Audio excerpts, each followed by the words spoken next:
मेरा ये सवाल है कि हम घर में सदका जो होता है वो अलहदा निकाल के रख देते हैं, तो बाज़ दफ़ा अगर ज़रूरत पड़े तो वो सदका हम खर्च कर सकते हैं? नहीं, जो सदका की नीयत से निकाल के अलग कर दो उसको खर्च नहीं चाहिए। हाँ, उसमें से कर्ज ले सकती हो, ज़रूरत पड़े तो कर्ज ले लो और फिर वापस करो उस सदके में। लतीफ़ा क्या है तुम्हारा?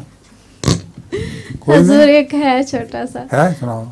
दो कपल्स होते हैं तो होटल में ठहरे होते हैं, तो वो एक पढ़े लिखे होते हैं और एक जो होता है वो गांव का होता है। उस तो जो पढ़ा लिखा होता है वो सुबह उठ के अपनी बीवी जो होती है शोहर को कहती है गुड मॉर्निंग, तो जो अनपढ़ होते हैं वो सोचती है कि मैं ना सुबह उठ के अपने शोहर को गुड मॉर्निंग कहूँगी, तो सुबह उठ के कहती है कि गुड मॉर्निंग गोडा मारनी ना, तो शोहर कहता है गोडा मारेंगी तो लत भी खाएंगी।